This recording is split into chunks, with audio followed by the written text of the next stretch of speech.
Okay, so this is the need for definitions 2.1 for geometry. So example 1, what squares appear in the figure and explain why you made your choice. Okay, so if you look at this picture here, what they want you to do is they want you to figure out what you think is a square in this picture and why you think so. Okay, so kind of think through that a little bit and then pause it, come back, and I'll kind of explain it for you. Okay, so the ones in this picture that are actually squares are this one here, C, D, G, F. And then also D, E, K, J. So even though that's two of them put together, that outside part would be a square. So D, E, K, J. And one of the questions they kind of ask here is why we think that, so if anyone came up with that A, B, D, C, they thought that was a square, why we think it's not a square. So that one would appear not to be a square because if you look at it, it looks like it's kind of pushed to the side and slanted and doesn't match up with 90-degree corners. And one thing we know about squares is they have 90-degree corners. So that one, A, B, D, C, wouldn't be a square. And then the other one they ask about is D, E, H, G. So that one wouldn't be a square because all of the sides don't appear to be the same length. Okay, we don't know that for a fact. We're just going on assumptions. But just looking at the picture, they don't appear to be the same. So that one would not be a square either. Okay, so the two that would be squares or appear to be squares would be those two right there. Okay. So they said the word appear there, okay? So like this here appears to be a rectangle, but this bottom one here actually is a rectangle. Okay, so the difference between this top one and the second one is this top one doesn't show us anything about the corners or the sides or anything like that.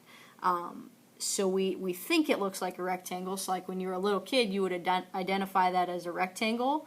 But now that we're in higher up math and we're studying shapes more, we can't necessarily say that this is a rectangle. It really looks like one, but since we don't know for a fact based on the information here, maybe this top side is like, 10.1 and this bottom side is 10.12 or something like that, so just off by a smidge, that would make it not quite a rectangle. So even though it looks like it, it might not necessarily be a rectangle. Now this one here, we know for a fact is a rectangle because one of the things we know about rectangles is it's got those 4 90-degree corners. Okay, so now that we're up in higher math, we can't necessarily say this is a rectangle. It appears to be a rectangle, but the one down here with the 90s in the corner actually is a rectangle. Okay. Next thing here, they kind of give a general statement about a polygon. So they say a polygon has straight sides. Each one encloses a region, and then the sides only intersect at endpoints. Okay, so that's a general statement they say about polygon.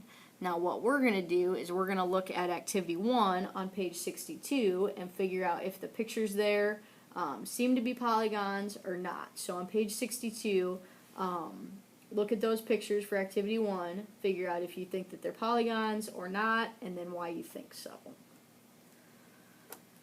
Okay, so if we look at the pictures there, this is my teacher book, but if we look at the pictures here, we've got A, B, C, D, and E. Okay, so if we're looking at those, the ones that actually do come out to be polygons are K, or not K, it's the letter K, but C, and the one that looks like a hand, E. So those ones are the ones that are actually truly polygons.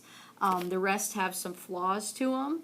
Number or letter A wouldn't be a polygon because it doesn't only cross at endpoints, because if we consider the endpoints, the ends of those lines there, it would be crossing at something in the middle there that's not necessarily an endpoint. So I would say that no, that one's not a polygon. This one here for B has this curved part, and our statement that we had before said it's got to be all straight lines. So B wouldn't be because it's got the curves. And then D, for that one, I would say that no, that one can't be because it looks 3D. But technically in that little definition or that statement we had on the other page, it didn't necessarily say anything.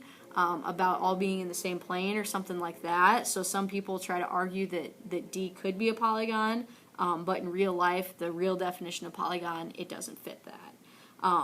But there's a lot of different things you could try to argue with these to say they're a polygon or not based on a poorly written definition.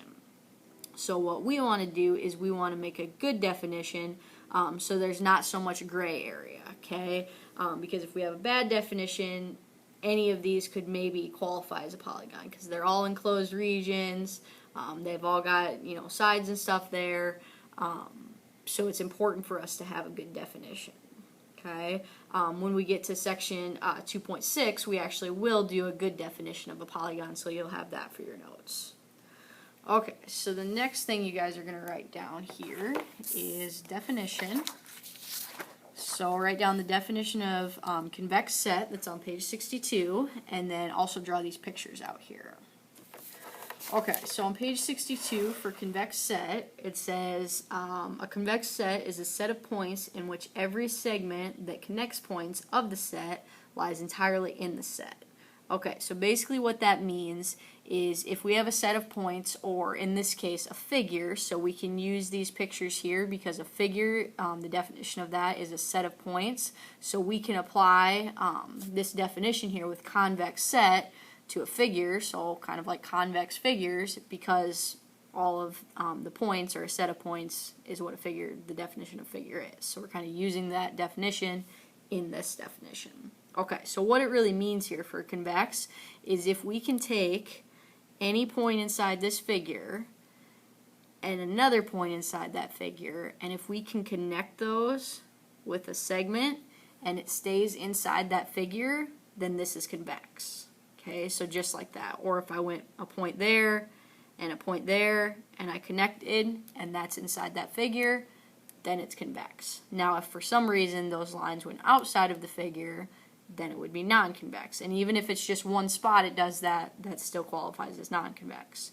So like here for this one that looks like an arrow, this would be a non-convex set because if we connect a point, so say right there, and we connect those with a segment, see how that goes outside of that figure or outside that arrow, that would qualify that as non-convex. Okay, so even though there are spots that we could connect inside that figure entirely, since there's any options at all that we could connect and go outside that figure, that would be non-convex.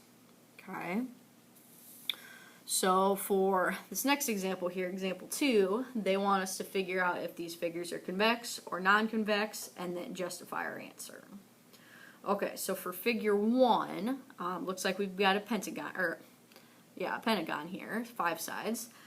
So I would look at this one and go, okay, if I take 2 points, any 2 points inside this figure and connect them, am I still going to be inside the figure? Okay, so if I go like there and like there, connect those, any place I do that is going to be inside the figure, so I would say that this is convex. And then I would say, because all segments, connecting points,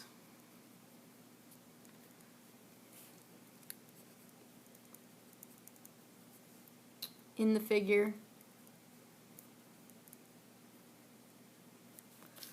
lie in the figure.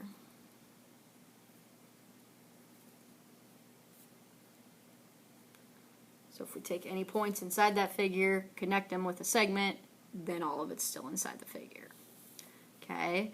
Now for B, for figure 2, if we go with that same philosophy for convex, if we take and put a point there and a point there and connect, that segment leaves the figure, so it goes outside the figure, so this one would be considered non-convex. Okay, so this one here for B is non-convex, and that's because some of the segments, so not all, because we could have like a segment up here that would still be inside of it if we connected those points, but since not all or some of the segments go outside of it, then this would be non-convex. So we could put some segments, connecting points,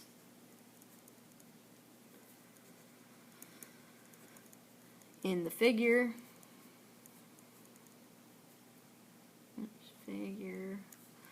lie partially outside of the figure. Okay, so that's convex, non-convex for those. And then we've got one more here that they want to know convex, non-convex on. So this one's a figure 3, so it looks like kind of like an hourglass shape or like a bow tie turned to the side. So this one I would also go non-convex for, because if I take a point there and a point there and connect, I'm going to go outside of that figure. Okay, so I would say non-convex.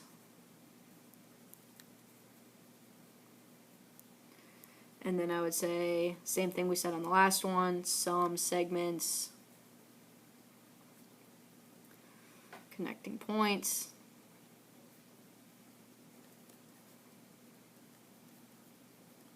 in the figure,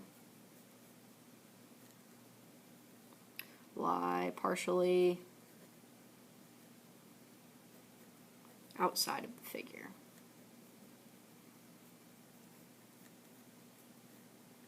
Okay, so same as that last one, same explanation there because it goes outside of it. Okay, now if you did think of it as two separate triangles, so technically this here isn't a polygon, it's two separate triangles which are polygons, but if you just had like a regular triangle, just like that, then that would be convex, but since we've got two of them there making that full figure, that's why it's non-convex. But if you just had a triangle by itself, that would be convex. Okay, so you guys' book page here is page 63, 2 to 18 even.